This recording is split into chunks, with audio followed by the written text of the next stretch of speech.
Ibinulgar na po ni Senator Amy Marcos na itong 13 na mga majority ay Narito ang Balitang Pinoy TV.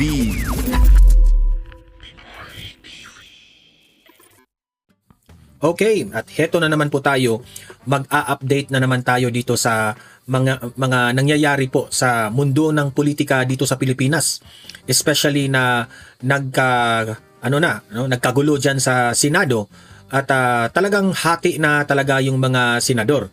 Pero kung kahit hati, medyo lamang pa rin yung majority na 13 senators yung nagkakaunawaan, okay? At kahapon nga meron tayong update, itong si Mig Zubiri at si JV Ejercito ay tuluyan nang sumama dito sa siyam na mga senador sa minority. So if the final count ngayon is 13 yung majority at yung minority is 11. Okay? So talagang mananaig talaga si Senate President Alan Peter Cayetano bilang leader ngayon ng Senado. Okay? So hindi po nakuha nilang magkodita kahapon. Kaya nanlumo,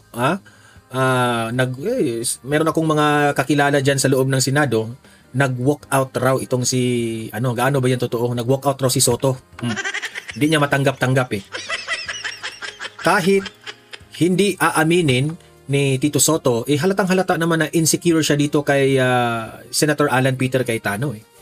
Kasi kung tutuusin, mas matalino pa si Senator Alan Peter Cayetano eh. So yan po ang pag-uusapan natin, yung mga updates, no? Na yan, si Mig Zubiri nagsalita na rin, no? Na bakit raw siya nag-join dito sa minority. Nung nakita ko yung video, ang plastic. Opinion ko yan, ha? That's my own opinion. Napaplastikan ako dito kay Mig Zubiri. Mamaya ipapakita ko yung video na yan, okay? Marami tayong dito. Kasi po, eto pa, matinding balita ngayon. Ibinulgar na po ni Senator Amy Marcos na itong 13 na mga majority ay tinatakot sila ngayon. Tinatakot sila na mag-join sa 11 na minority. Tinatakot sila kasi ayaw nilang si Senator Alan yung Senate President eh. Yan, kung paano sila tinatakot, malalaman nyo mamaya sa video dito, may ipapakita kong video sa inyo na tinakot itong mga 13 na senador para lang mag-join doon sa grupo ni Soto. Ganyan sila, mananakot na sila. Hindi ako nagsabi niyan, ha? Si Senator Amy ang nagsabi nito. Ipapakita ko yung video na yan mamaya. At anong style ng pananakot nila? Hintayin nyo sa gitna ng video, ipapalabas ko, okay? At ito na nga, no? At dahil sa mga nangyayari, meron akong ipapakitang video sa inyo patungkol kay Bongbong Marcos. Yan ang uunahin natin na itatalakay, okay? Yan ang unang video ipapakita ko sa inyo. May balita ko kay BBM na ganito na po ang nangyari sa kanya. At last but not the least, no? Senator Robin Padilla nagsalita na. Iginiit niya na ang soberanya ng bansa, hindi kami magpapasakop. Kilala naman natin itong si Senator Robin na makabansa ito. He really loves the Philippines and galit siya sa mga dayuhan na inaapi ang bansang Pilipinas. Alam naman natin kung gaano ka-passionate itong si Robin Padilla sa bansang ito. Okay, yan ang ating ipapakita mamaya, yung statement ni Robin Padilla. Okay? So guys, bago natin isimulan ang unang topic natin, paki-like muna at saka paki-share sa mga nanonood ngayon, okay? Para kakalat ito sa taong bayan. At sa mga first time dito nanood sa aking channel, if this is your first time, subscribe na po kayo. Kasi libre lang ang mag-subscribe sa YouTube, walang bayad yan, no? Kapag nakasubscribe kayo sa akin, updated na kayo sa ating mga trending at mga maiinit na balita araw-araw, okay? So subscribe na. So simulan na natin. Itong una nating ipapakita sa inyo na video. Okay? Itong unang video na ipapakita ko sa inyo, ito yung nagpapatunay na itong si Bongbong Marcos ay marami na pong dismayado dito sa presidente na ito. Okay? Dismayado sila. Isa na dito sa kaguluhan ng nangyari sa Senado kung ano man ang sitwasyon ng ating gobyerno, it really will reflect on the leader or the president. Tingnan nyo ha, di ko lang alam kung saang lugar itong video na ipapakita ko sa inyo. Pero itong video na ito yung nagpapatunay na parang nasusuka na talaga yung taong bayan kay BBM. Ito po yung video. The President of the Republic of the Philippines, His Excellency Ferdinand R. Marcos Jr.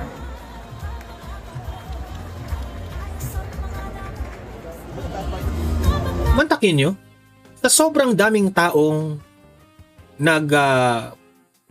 sa event na yan, pumunta yung mga tao, ni isa man lang, siguro isa, dalawa, tatlo, yung pumalakpak, yung mga organizer siguro dyan, o mga kasamahan ni BBM dyan, yun lang ang pumalakpak. We may now be seated. The President of the Republic. Ayan o, wala talaga. Tingnan nyo. Ayan, makita mo, the coffee bean.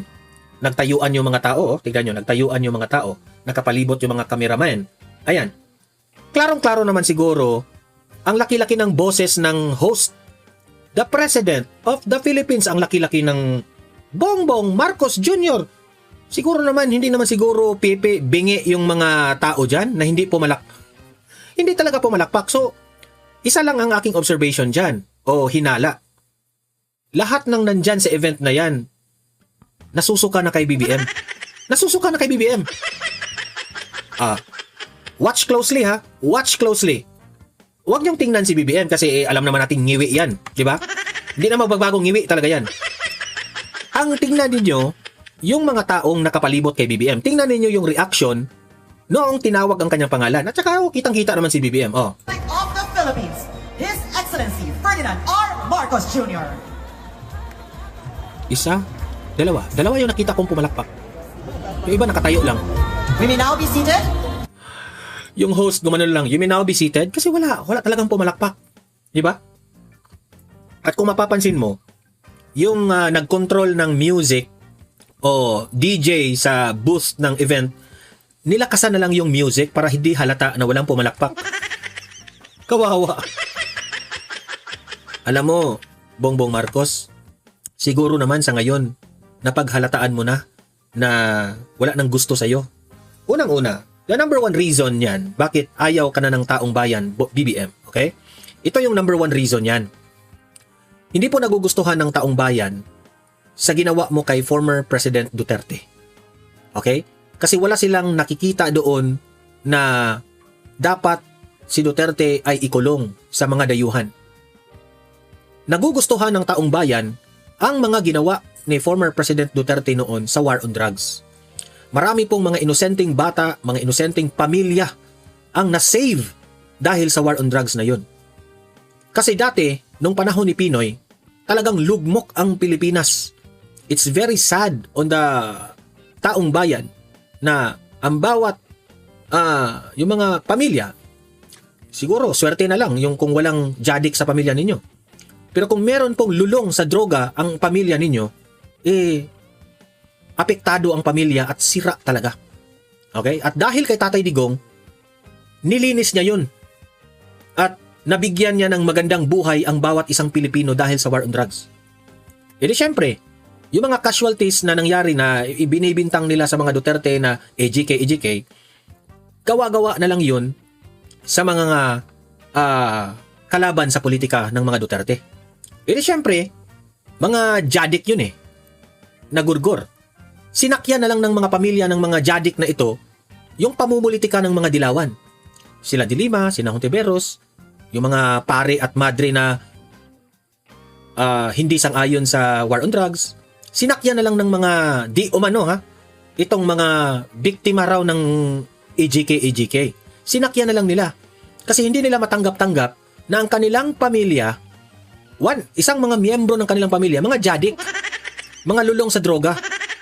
Tapos ginugurgor ng gobyerno ni Duterte at that time kasi lumalaban ang instruction ni Tatay Digong at that time is na unahan nyo na kaysa kayong mga pulis yung nagurgor.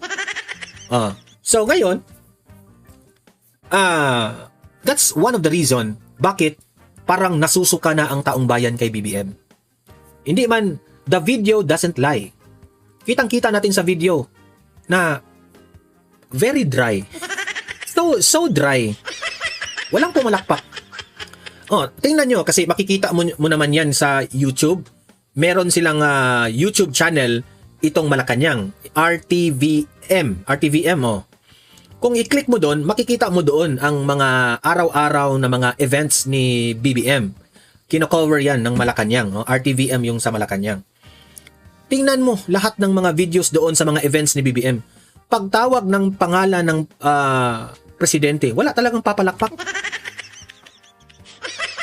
Oh, so deserve mo yan, bangag ka eh. Deserve mo yan. Dito sa pangalawang video na ipapakita ko sa inyo, ipapakita ko ito na isang senador na itong si Migs Zubiri ay sobrang hari ng kabalimbingan at kaplastikan. Kayo nang humusga ha. Tingnan niyo si Zubiri, sobrang plastic. Obviously independent and you abstained when there was a change in the Senate leadership. After what happened last week, with the handling of the shootout here in the Senate, natauhan ako, nagulat ako para sa institusyon na ito. Natauhan ako, nagulat ako. Ito yung reason niya ha. Ito yung reason niya bakit sumama siya sa minority nila Soto, okay? Nagulat ro siya. At napaisip ako na malalim. Tinanong nga ako ng mga anak ko na bakit nagkaganito sa Senado. So, I prayed hard and discerned. Plastic? I sought for discernment. And I said, it's about time that we make a stand na maiba ang pangyayari dito sa Senado. Sa tingin mo, sa pag-transfer mo sa minority, magiging maayos ang Senado? Ha? Gago ka pala eh. Bobo mo. Hindi naman yung 13 na majority ang nanggugulo. Ang nanggugulo, pinasok ng NBI na hindi inamin ni Matibag. Bakit ngayon, pagbibintangan mo yung 13 na senador, kaya pumunta ka doon sa minority? Ha?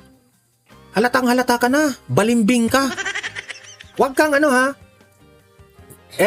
huwag kang kumampi ni BP Sara pagdating ng 2028. Tatandaan ko yan, Mig Zubiri ha. Huwag kang kumampi. Itong taong ito, traidor, balimbing. Maibalik natin ang dignidad ng Senado. Kung gusto mong ibalik ang dignidad ng Senado, ikaw, huwag kang balimbing. Make a stand. Huwag kang pagitna-gitna at pa-safe ka. Gago ka.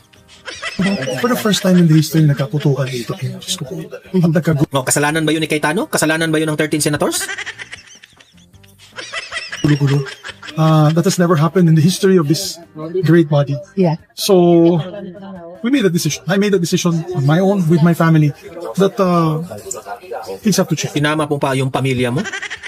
Do not decide basing on your family. You decide basing on the taong bayan. Gago ka pala eh.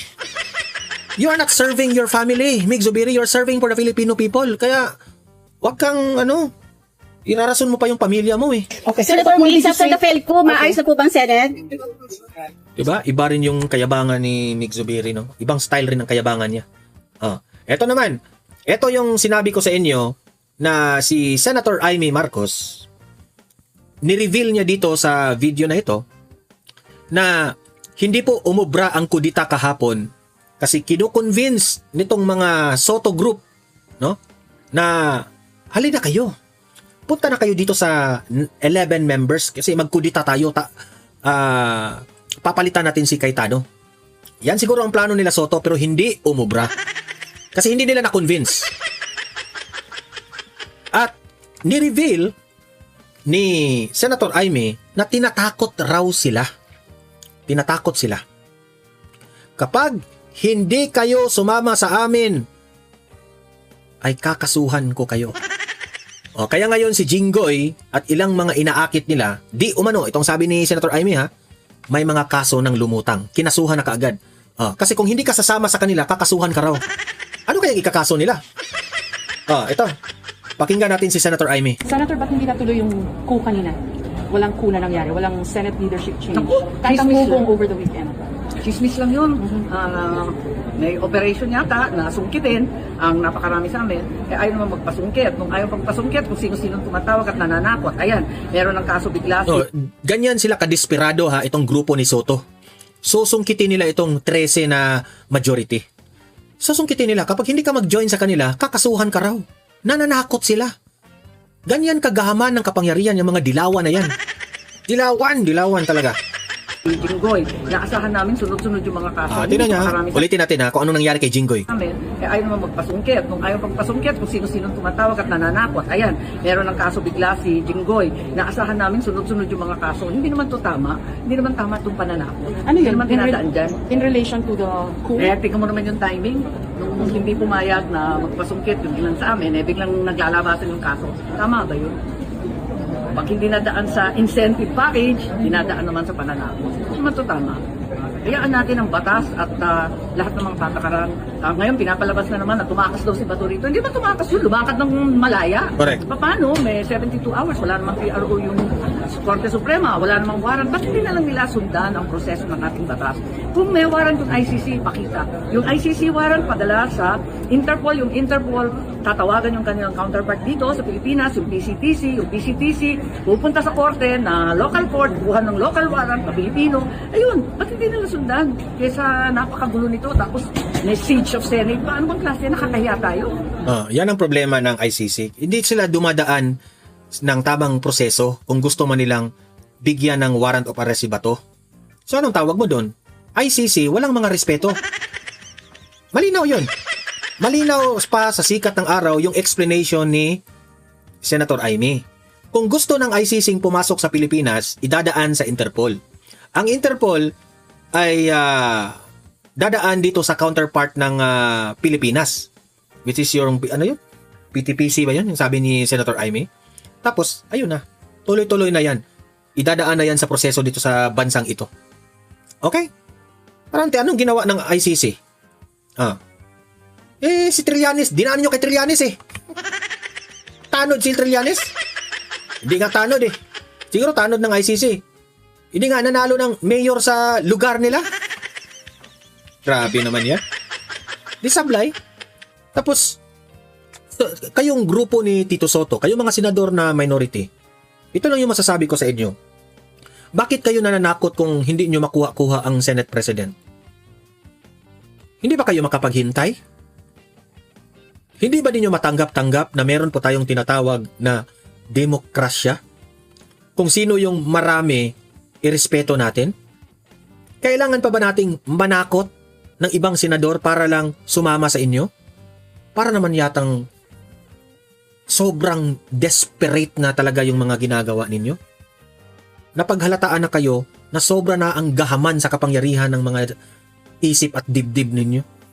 Madness ang mga utak ninyo at puso. Madness! At dahil dyan, panoorin natin itong statement ni Senator Robin Padilla para matauhan kayong mga dilawan at mga loyalista. Sir, maraming salamat po sa inyong panahon. Sir, kamusta po ang sesyon ngayong Lunes? Everybody is happy po ba, sir? Siyempre po sa mga oras na ito, ang 13 po ninyong mga masasabi po nating mayorya ngayon ay nagtagumpay po na hindi po ma-unseat ang ating SP, ang ating Senate President ngayon na si Senator Alan Peter Cayetano. Kaya tayo po ay muling makikibaka bukas kung ano po uli ang mangyayari.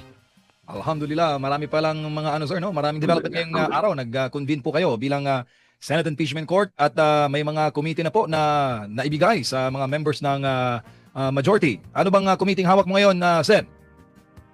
Ako naman po ay hindi nangangarap ng mga committee na walang kinalaman sa aking natatawag pong interes. Unang-una, ang naibigay po kanina, yung Muslim Affairs at Cultural Minorities. Dati ko rin po yan, ako din po ang chairman yan. At bukas po, inaasahan po natin na sa atin din ibibigay muli yung pong mass media, yung public information po. Yan po yung mga may kinalaman sa ating advokasya. Opo, at kanina po sa inyo pong pagkukunbi ng Senate Impeachment Court, marami po, Senator, ang may mga agam-agam at syempre yung mga supporters ni VP Sara, talagang kine-question kung bakit umabot sa Senado yung reklamo. Para sa kanila po, wala naman daw katuturan, lalo na yung issue kay Madriaga, lalo yung issue yung sa AMLAC. Bilang Senador, sir, ano po ba ang constitutional duty ng isa pong sitting senator pagdating po sa impeachment? Alam niyo po, ako po'y nakapagbigay na ng maraming opinion at komento patungkol po dyan. Ngayon kasi kasama hindi na tayo makapagbigay pa ng opinion dahil na-convene na tayo. Ang masasabi ko lang, mga mahal kong kababayan, kapag ka nakarating na po kasi at tinanggap na po ng Senado ang articles ng impeachment, sa konstitusyon po, hindi po ito pwedeng mapigil na. Ang katunayan, kung hindi po tayo ang mayorya, talagang tayo po ay magtatalumpati dyan. Ang tawag po nila dyan, filibuster. Magtalumpati ka ng gusto mo, 3 araw yung talumpati mo, pwede yon. Wala pong makakapigil sa iyo. Opo, pero dahil tayo po ang mayorya ngayon, at yaan po ang pilit na ini-issue ng minorya, na kaya po naging si Senator Alan Peter Cayetano ang naging Senate President dahil gusto po daw ng dating minorya, kami po yon, na ang impeachment ay amin pong harangin, yung amin pong, alam niyo po, hindi po namin pwedeng gawin yun. Dahil pag ginawa po namin yun, nilalabag po namin ang konstitusyon. Kung meron pong dapat dyan na masasabi natin na hindi nagampanan yung kanilang papel para hindi makarating sa atin, ay yung mga bumoto po dyan sa Kamara. Ang nangyari po kasi, naging overwhelming yung boto dyan, kaya po nakarating sa amin at kailangan po namin talagang tanggapin at aksyonan yan. At yun po ang sinasabi ng konstitusyon. Senador, si Admar po ito, magandang gabi. Nabanggit niyo po na... Boss, magandang gabi po. Opo, bukas magkakaroon na naman ng panibagong hamon na naman. Pero pag ganito kasi, kukonti lang talaga yung difference, no? 13 to 11. Sa tingin niyo po, makaka-apekto ba ito sa mga... Kasi ang daming problema kinakarap ng bansa ngayon, maliban dyan sa issue ng impeachment, sa korupsyon, yung crisis natin ngayon, tsaka yung mga pending ninyo na mga panukalang batas. At mayat maya, ito yung laging na nabubuhay na baka magkakaroon ng palitan. At stake yung mga main trabaho ng mga senador po, Senator. Ito na nga mga kabalita. Ano na ang masasabi nyo patungkol sa balitang ito? Please comment down below mga kabalita. Pag-usapan natin yan sa comment section. At kung di ka pa nakasubscribe sa ating channel, baka naman